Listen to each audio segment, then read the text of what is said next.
Hello students, welcome to my YouTube channel Maths Idol. Myself doctor Kavita Gupta. बच्चों मैं अपने इस चैनल पे बीएससी एंड इंजीनियरिंग लेवल का मैथमेटिक्स पढ़ाती हूँ. ये मेरा मैट्रिसेस का चैप्टर चल रहा है जिसमें मैं आपको रैंक निकालना सिखा चुकी हूँ by the use of determinants and elementary row operations.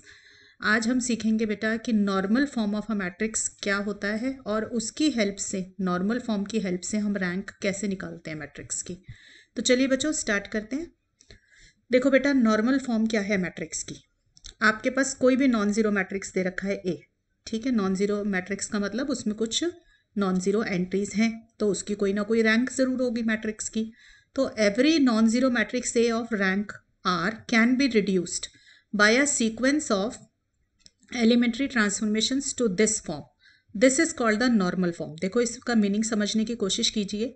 अगर सपोज कर लो मैट्रिक्स की रैंक 2 है तो यहाँ पे आई आर क्या हो जाएगा, I two means 2x2 identity matrix, यानी कि आइडेंटिटी मैट्रिक्स ऑफ ऑर्डर 2.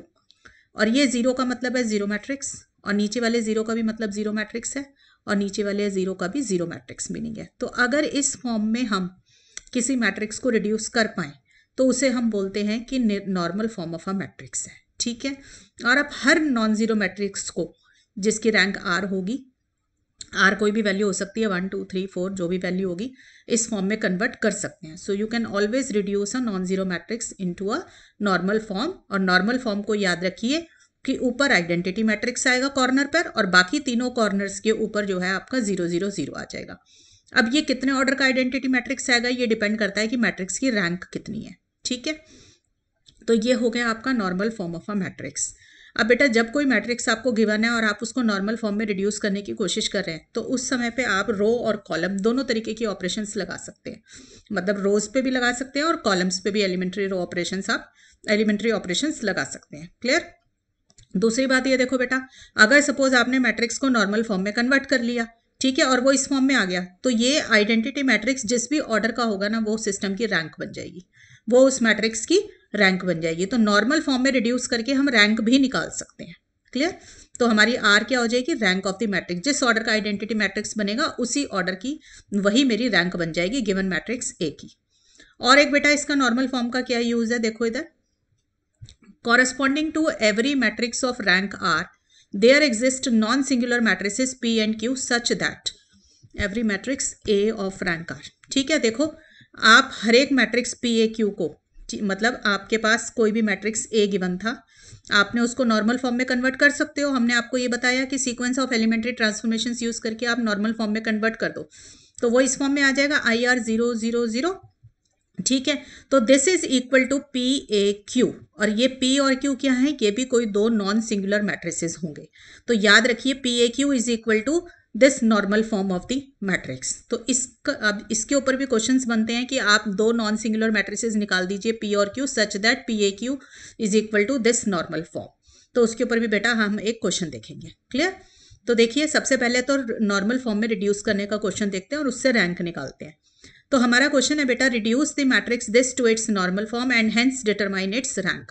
तो हमें जो ये गिवन मैट्रिक्स दिया हुआ है इसकी हम नॉर्मल फॉर्म बनाएंगे. नॉर्मल फॉर्म से फिर हम रैंक को डिटरमाइन करेंगे. ऑल्दो मैंने आपको बहुत सारे तरीके सिखाए हैं रैंक निकालने के, by the use of determinant और बाय एलिमेंट्री ट्रांसफॉर्मेशन दोनों सिखाए हैं. अब नॉर्मल फॉर्म से निकालना सिखा रही हूँ कि रैंक कैसे निकालते हैं. तो बेटा देखो ये अगर नॉर्मल फॉर्म है तो हम इसको, ये अगर हमारे को मैट्रिक्स है तो वी रिड्यूस इट टू किस वाली नॉर्मल फॉर्म, मीन्स कि हम किस फॉर्म में निकालेंगे इसको, आई आर, ऐसे लाइन लगा लो 0 0 0. अब इसका क्या मीनिंग होता है ये आप देखोगे ना क्वेश्चन में तो अब आपको क्लियर होना शुरू होगा. देखो आपको आइडेंटिटी मैट्रिक्स बनाना है यहाँ पर इस वाले कॉर्नर पर.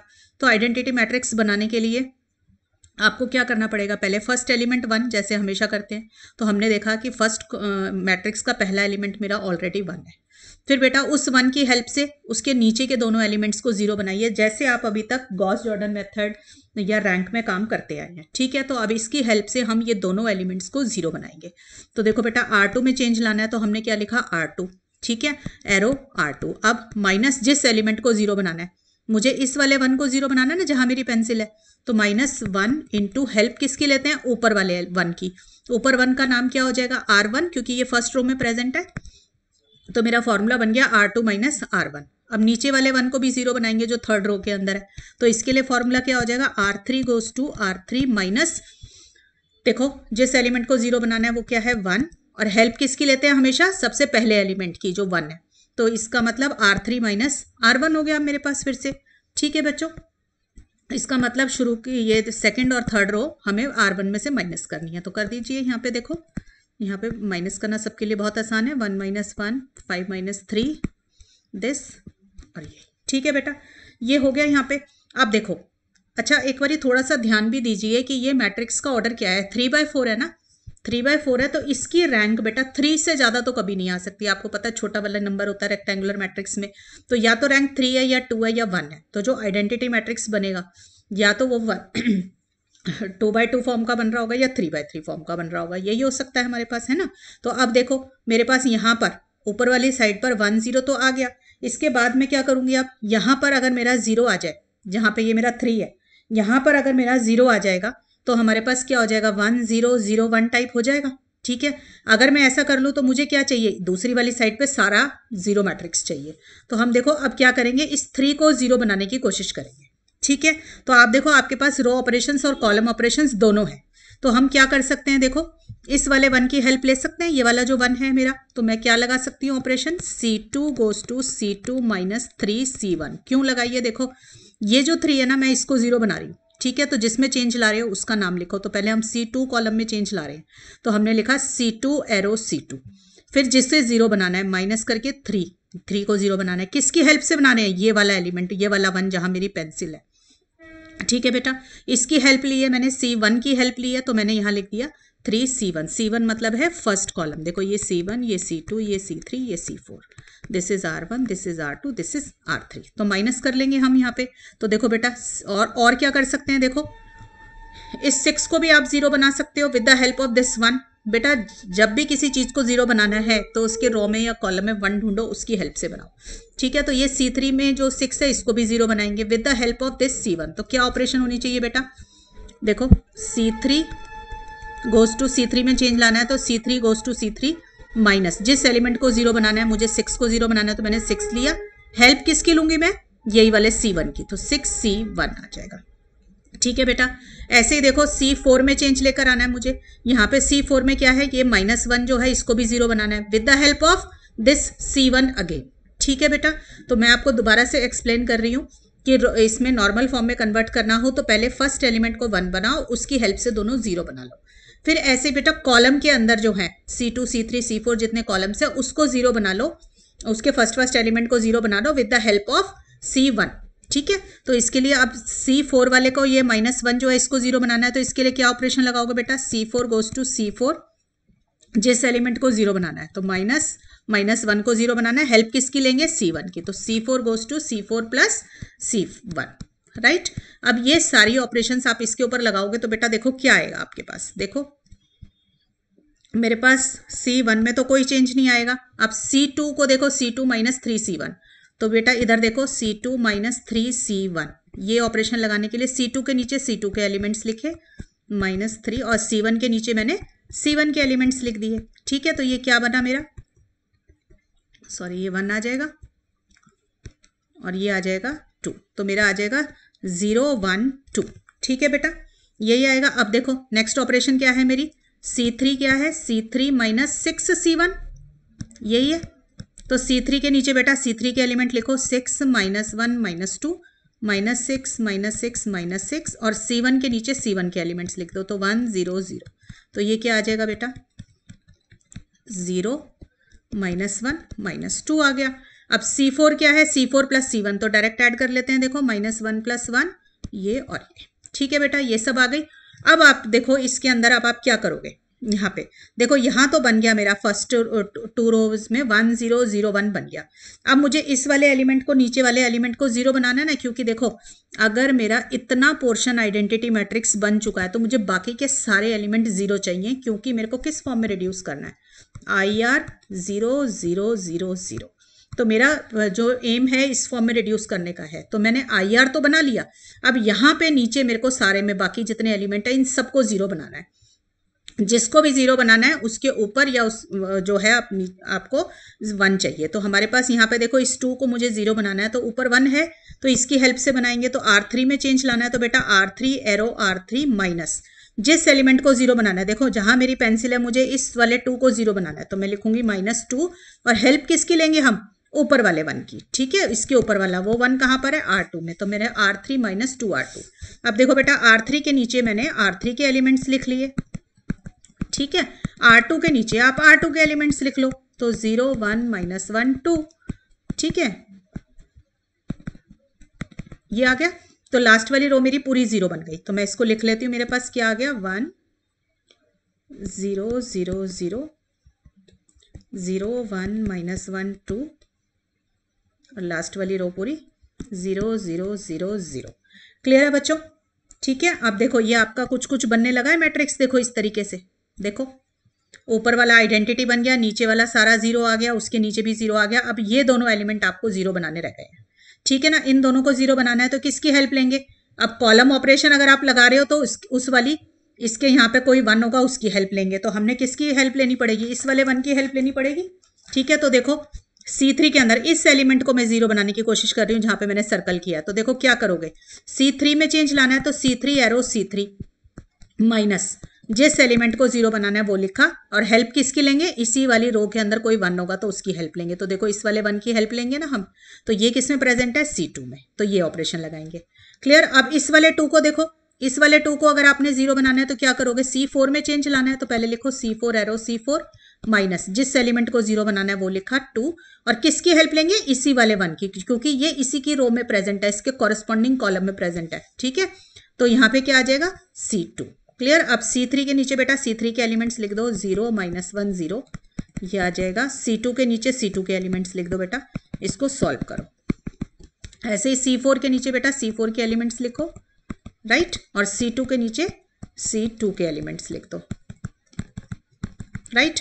तो ये किस में कन्वर्ट हो गया बेटा मेरा, देखो जो चेंजेस आए हैं हम इसमें रिफ्लेक्ट कर लेते हैं नीचे। तो 1 0 0 1 0 0 C3 और C4 में चेंज आए ना, तो ये देखो क्लियर है। अब देखो बेटा ये किस फॉर्म में कन्वर्ट हो गया, अब मेरे पास क्या जो फॉर्म मुझे नॉर्मल चाहिए थी ये उसमें आ गया। देखो अगर मैं इसको ऐसे क्रॉस करती हूँ तो देखो ये तो बन गया मेरा आइडेंटिटी मैट्रिक्स ऑफ ऑर्डर 2, नीचे सारे 0 0, इस यहाँ पे भी 0 0 और यहाँ पे भी। आपको यही बताया I2 0 0 0, ये इस फॉर्म में आ गया। ठीक है, मीनिंग समझ आया इस फॉर्म का, कि कॉर्नर में ऊपर कोई आइडेंटिटी मैट्रिक्स बन जाएगा किसी ऑर्डर का और बाकी के सारे एलिमेंट आपके जीरो हो जाएं तो आपकी नॉर्मल फॉर्म आ गई। तो हम क्या बोलेंगे, this is the normal form of the given matrix. ठीक है, this is the normal form of the matrix.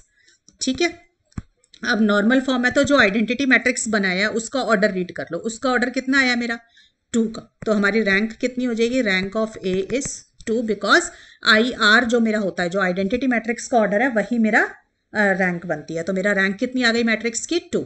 तो this is how you convert a matrix into its normal form and read the rank of the given matrix from there. ठीक है, तो जिस भी order का है बेटा, थोड़ा सा ना आइडिया ले लिया करो क्वेश्चन में, कि क्वेश्चन में गिवन मैट्रिक्स किस ऑर्डर का है। 3/4 का है ना, तो रैंक 3 से ज्यादा तो आ नहीं सकती। तो या तो 3 ऑर्डर का मैट्रिक्स बनेगा, या 2 ऑर्डर का आइडेंटिटी मैट्रिक्स बनेगा, या 1 ऑर्डर का बनेगा। ठीक है ना, तो उससे थोड़ा आइडिया लग जाता है कि हमारा यहाँ पे क्या बनेगा, राइट। और देखिए क्वेश्चन आपके पास है, find non singular matrices P and Q such that PAQ is in normal form, where जो हमारा मैट्रिक्स है ये A है, where 1 1 1 3 4 5 6 5 4 -1 1 3, hence find the rank of A। hence लिखा है तो नॉर्मल फॉर्म, क्योंकि ये नॉर्मल फॉर्म में कन्वर्ट होगा ना, तो नॉर्मल फॉर्म से ही रैंक निकालेंगे। देखो ये आपको ए मैट्रिक्स गिवन है, उसने आपसे एक तो ये रैंक पूछी है ए की, और उसने आपको कहा है कि आपको PAQ, आपको 2 मैट्रिसेस P और Q इस तरीके से निकालना है, so that PAQ is in normal form. ठीक है, मैंने बताया था कि ऐसा पॉसिबल है, जो हमने ऊपर रिमार्क नंबर 3 में लिखा था। तो इस काम को क्या कर सकते हैं, देखो PAQ चाहिए तो पहले तो ए का ऑर्डर देखो कितना है, 3/4, राइट। तो पी को अगर इस साइड पे मल्टीप्लाई करना है और क्यू को इस साइड पे मल्टीप्लाई करना है, तो आपको पता है मैट्रिक्स मल्टीप्लिकेशन कब कंपैटिबल होगी, यहां पर आपके पास किस ऑर्डर का मैट्रिक्स होना चाहिए, देखो 3/4 है। अब ये पी मैट्रिक्स शुड भी यहाँ पर 3/3 फॉर्म होगा, देखो जब भी आपका ये पी और ए मल्टीप्लाई हो पाएंगे, क्योंकि number of columns of the first matrix should be equal to number of rows of the second matrix होगा, तभी आपका मल्टीप्लाई हो पाएगा ये, ठीक है। और इधर क्यू जो है ये किस फॉर्म का होना चाहिए आपका, 4x3 ये होगा, तभी देखो सॉरी 4x4 होगा, क्यों होगा मैं बता देती हूँ। देखो यहां पर ए है और फिर क्यू से मल्टीप्लाई करना है, तो ए के number of column should be equal to number of rows of the Q, तो 4 और 4 तो आ गया। अब हमने ये 4 कैसे डिसाइड किया, यहाँ वाला 4 और यहाँ वाला 3 कैसे डिसाइड किया, देखो आपको बनाना है p A Q is equal to A, ये बनाना है ना आपको, ठीक है। तो अब ये ए का ऑर्डर क्या है, 3/4, तो जब इनको मल्टीप्लाई करो तो मुझे फाइनल ऑर्डर कितना मिलना चाहिए, 3/4। तो देखो जब ये तीनों अब मल्टीप्लाई होंगे तो यहां से 3 आ जाएगा और यहां से 4 आ जाएगा, क्लियर। दोबारा से सुन लीजिए, आपको चाहिए p A Q is equal to A, तो सबसे पहले तो मुझे इनके ऑर्डर डिसाइड करने हैं, पी और क्यू किस ऑर्डर के होंगे। देखो ए का ऑर्डर कितना है, क्वेश्चन में गिवन है 3/4, ठीक है। तो यहाँ पर ए का ऑर्डर है 3/4, राइट। तो अब इधर कितना होना चाहिए, पहले तो आपको पता है कि पी के पास उतनी ही रोज होंगी जितनी, पी के पास उतने ही कॉलम्स होंगे जितनी ए के पास रोज होंगी, ठीक है। और इधर क्यू के लिए हम क्या डिसाइड कर लें, क्यू के पास उतनी रोज होंगी जितनी ए के पास कॉलम्स होंगे, सबको पता है मैट्रिक्स मल्टीप्लिकेशन कंपैटिबल तभी होती है, तो यहाँ पे 4 आ जाएगा। अब यहाँ पे और जो फिल इन द ब्लैंक रह गए यहाँ पे क्या आएगा, देखो जो ए का ऑर्डर है, ए का ऑर्डर क्या है, रोज कितनी है ए के पास 3, तो यहाँ 3 आ जाएगा, और ए के पास कॉलम्स कितने हैं 4, तो 4 आ जाएगा। तो हमारे को क्या करना है, पी इज अ 3/3 मैट्रिक्स होगा कोई भी, and Q is a 4/4 matrix, पहले तो ये जरूर डिसाइड कर लें, ठीक है। अब इनको निकालते कैसे हैं, ये देखिए, हमारे को हम इसको ऐसे लिख सकते हैं, we have A equal to I ऐसे लिख सकती हूँ, क्योंकि आइडेंटिटी मैट्रिक्स से किसी भी मैट्रिक्स को मल्टीप्लाई करोगे उस पर कोई फर्क नहीं पड़ेगा।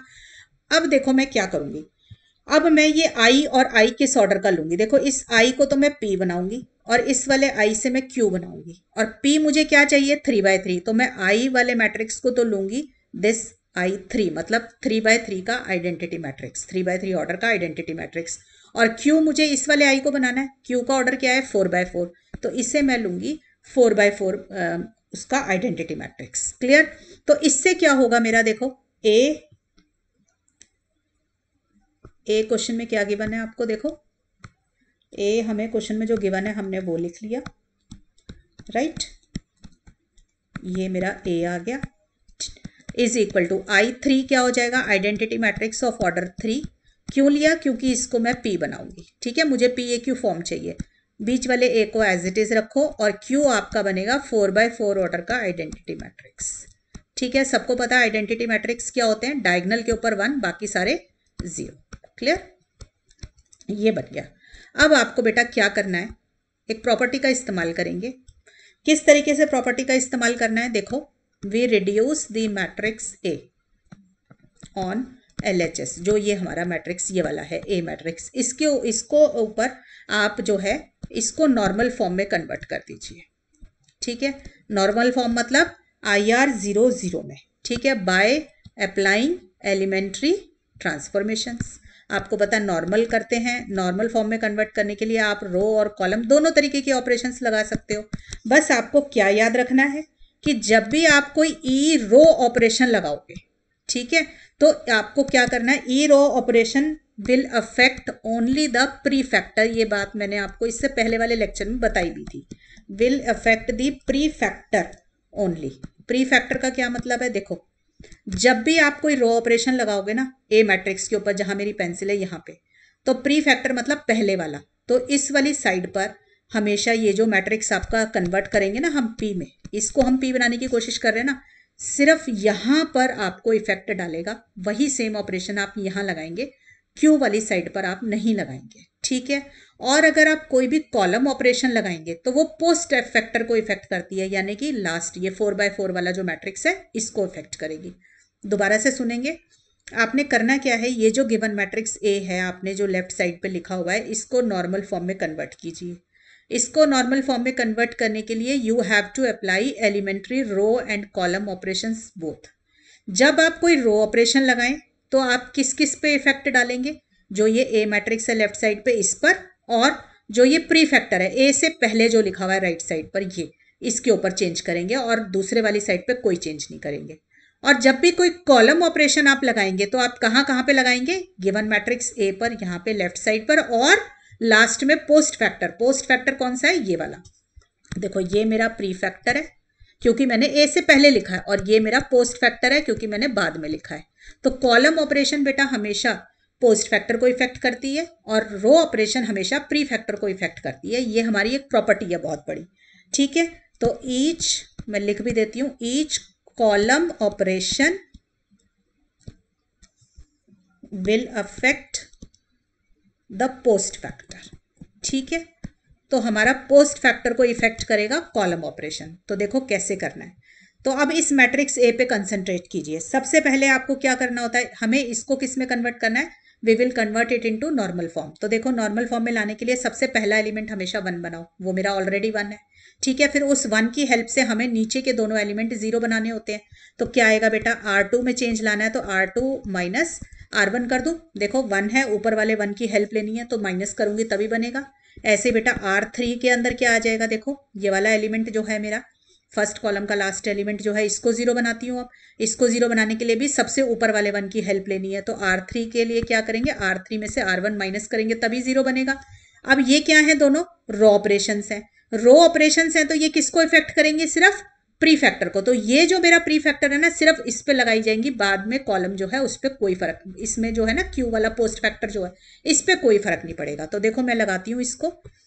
तो देखो मेरे पास आ जाएगा फर्स्ट रो के अंदर 1 3 6 -1 है, इसमें कोई चेंज नहीं है। बाकी R2 माइनस R1 करोगे तो 1 -1 0, 4 - 3 1, 5 - 6 -1, ये आ जाएगा 2। ऐसे ही नीचे माइनस करोगे तो बेटा 0, 5 - 3 2, 4 - 6 -2, और ये है 3 -1 4 हो गया, ठीक है बेटा। यहाँ तक ये कन्वर्ट हो गया। अब देखो प्री फैक्टर में चेंज करना है तो इस वाले में भी चेंज करेंगे। तो देखो ये मेरा 1 0 0 है यहाँ पर। अब देखो इधर ये 0 1 0 है, इस वाले को ऊपर वाली रो में से माइनस करूंगी मैं, R2 माइनस R1, तो क्या आएगा 0 - 1 -1, 1 - 0 1, और 0 - 0 0, और R3 में भी माइनस कर दोगे, R3 माइनस R1, तो क्या आ जाएगा 0 - 1 -1 0, और ये आ जाएगा 1 - 0 1, ए एज इट इज। और लास्ट में जो आपका ये है, ये भी आपका एज इट इज रह जाएगा क्योंकि मैंने रो ऑपरेशन लगाई है। कॉलम ऑपरेशन लगाऊंगी तो लास्ट वाला चेंज होगा, क्लियर, ठीक है बेटा। क्योंकि हम इसमें प्रॉपर्टी का इस्तेमाल कर रहे हैं कि अगर प्रोडक्ट ऑफ 2 मैट्रिसेस आपको गिवन है तो रो ऑपरेशन प्री फैक्टर को इफेक्ट करती है और कॉलम ऑपरेशन पोस्ट फैक्टर को इफेक्ट करती है। तो हमने वो प्रॉपर्टी का इस्तेमाल किया है, ठीक है बेटा। और इस ए पे कोई फर्क नहीं पड़ता क्योंकि ना तो ये प्री फैक्टर है ना ये पोस्ट फैक्टर है। तो प्री फैक्टर मतलब ए से जो पहले लिखा है, पोस्ट फैक्टर मतलब जो ए के बाद लिखा हुआ है। हो गया बेटा यहाँ पे। अब इसके बाद हम क्या करते हैं बेटा, सबको पता है कि अब हम ये वाला जो 2 वाला एलिमेंट है, क्योंकि इससे ऊपर वाला एलिमेंट 1 है ना, ये वाला डायगनल सेकंड कॉलम के अंदर जो डायगनल एलिमेंट है वो ऑलरेडी 1 है, तो उस 1 की हेल्प से आप नीचे वाले एलिमेंट को 0 बना लीजिए।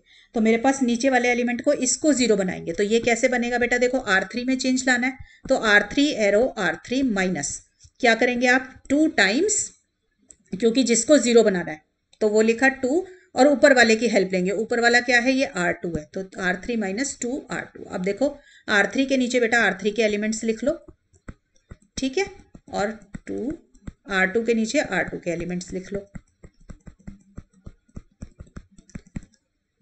ये आ जाएगा, ठीक है बेटा। ऐसे ही ये वाली चीज किसको इफेक्ट करेगी, क्योंकि रो ऑपरेशन है तो प्री फैक्टर को इफेक्ट करेगी। तो इसमें भी लगाया बेटा आपने R3 माइनस 2 R2। देखो R3 के नीचे R3 के एलिमेंट्स, R2 के नीचे R2 के एलिमेंट्स, ठीक।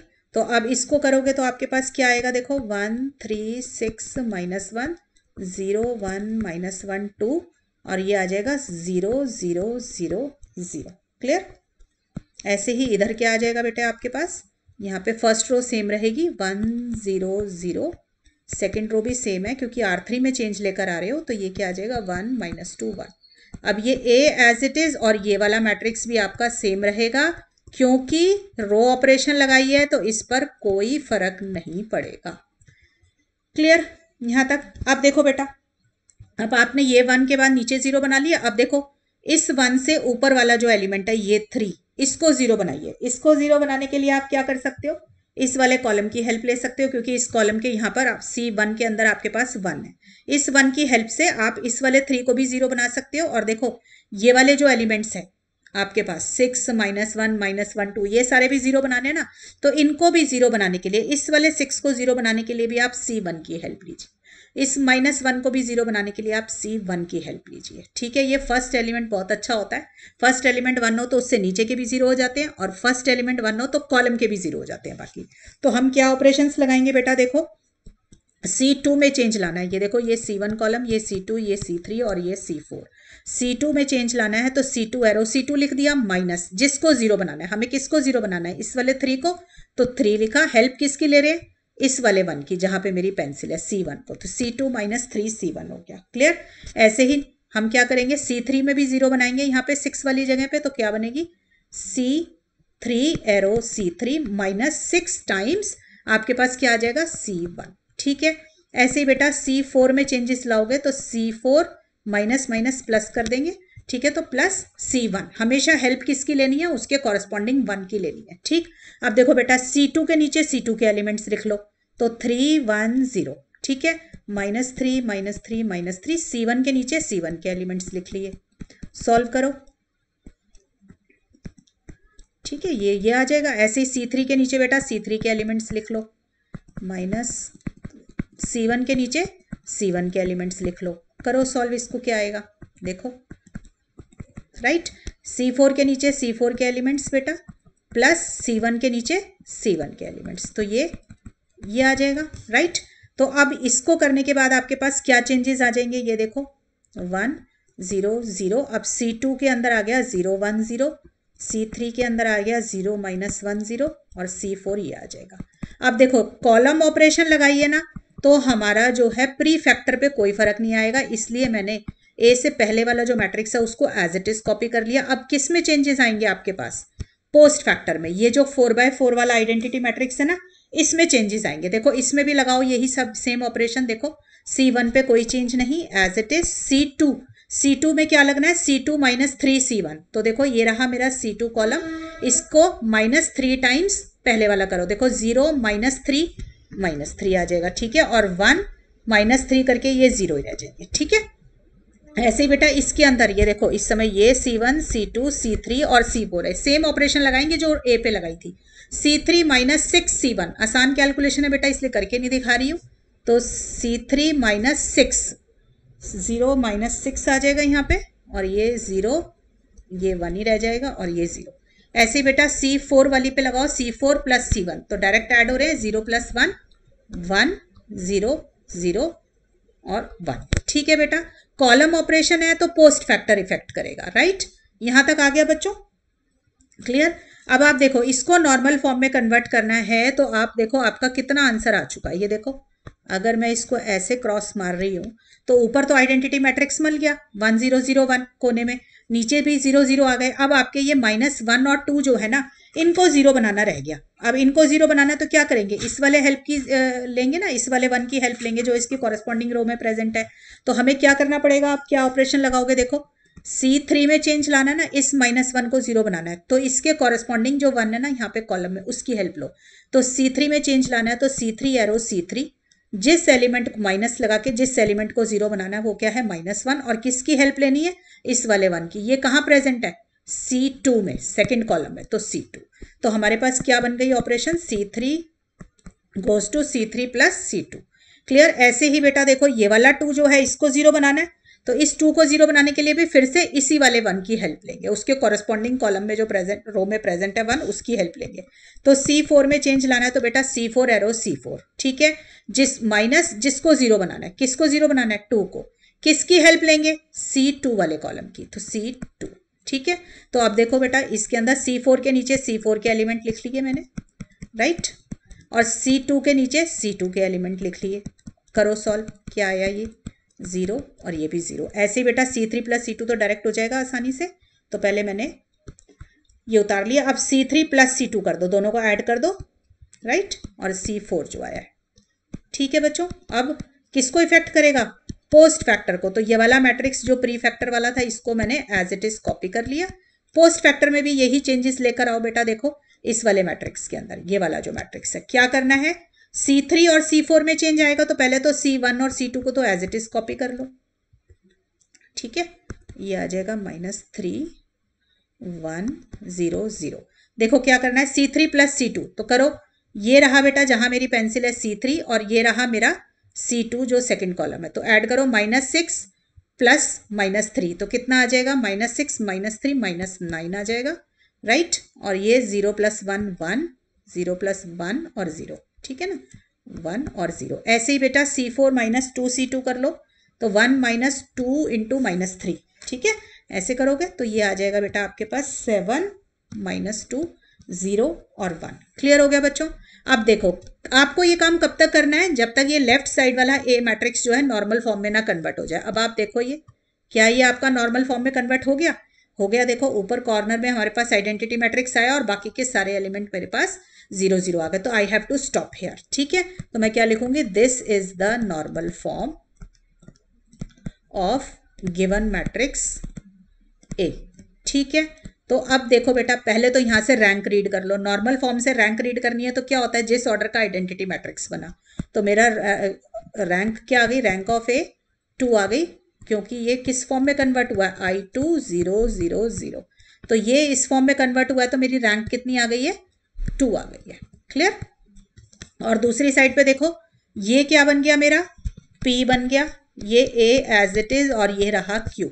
तो उसने आपको ये दोनों बातें बोली थी कि आपको रैंक भी देनी है मैट्रिक्स की, और जो गिवन मैट्रिक्स था उसको PAQ फॉर्म में भी बनाना है, where P and Q are non singular matrices. तो मेरा ये P और ये Q जो हमें चाहिए थे वो आ गए हैं, तो हम क्या लिख देंगे, P = जो भी आपका ये प्री फैक्टर वाला था, तो ये आ गया 1 - 1 1 0 1 - 2 0 0 1, और Q क्या आ गया आपके पास 1 0 0 0, जो पोस्ट फैक्टर होता है उसको Q बोल देते हैं। ठीक है, तो this is how you use the normal form of the matrix to find the rank. और अगर किसी मैट्रिक्स को PAQ फॉर्म में लिखना हो तो आप ऐसे लिखेंगे। तो बेटा मैं थोड़ा सा रिकॉल करा देती हूँ आपको स्टेप्स। देखो हमने क्या किया, हमने A = I लिखा, ठीक है, इस वाले I का वही ऑर्डर होगा जो P का होता है, ठीक है, और इस वाले I का वही ऑर्डर होगा जो हमें Q का ऑर्डर बनाना है, राइट। ये आइडेंटिटी मैट्रिक्स ले लिए। देन हमने क्या किया, इस A को तो कन्वर्ट किया नॉर्मल फॉर्म में, ठीक है। इसको नॉर्मल फॉर्म में कन्वर्ट करने के लिए हमने रो ऑपरेशंस और कॉलम ऑपरेशंस का इस्तेमाल किया। तो जितनी भी रो ऑपरेशंस लगाई वो इफेक्ट करती हैं प्री फैक्टर को, प्री फैक्टर मतलब जो पहले लिखा है, ठीक है, और जितनी भी कॉलम ऑपरेशंस लगाएंगे वो पीछे वाले मैट्रिक्स को इफेक्ट करेगी। क्लियर, क्योंकि हमारी ये प्रॉपर्टी है कि प्रोडक्ट ऑफ मैट्रिक्स हो, जैसे ये प्रोडक्ट है I प्रोडक्ट ऑफ मैट्रिक्स हो, तो जो भी कोई रॉ ऑपरेशन लगाई जाती है वो सिर्फ प्री फैक्टर को इफेक्ट करती है, और जो भी कोई कॉलम ऑपरेशन लगाई जाती है वो सिर्फ कॉलम फैक्टर पोस्ट फैक्टर को इफेक्ट करती है, आगे वाले को नहीं करती है। ठीक है, तो रो ऑपरेशंस और कॉलम ऑपरेशंस लगाकर आप इस A मैट्रिक्स को नॉर्मल फॉर्म में कन्वर्ट कर दीजिए। तो जो पहले वाला मैट्रिक्स बनेगा लास्ट में वो P होगा, जो बाद में बनेगा वो वो आपका Q मैट्रिक्स होगा। ऑल राइट क्लास, तो इस तरीके से बच्चों आप जो है नॉर्मल फॉर्म का इस्तेमाल करके रैंक भी निकाल सकते हैं, right. So I am winding up this lecture here बेटा, प्रैक्टिस करते रहो, ऑल द बेस्ट।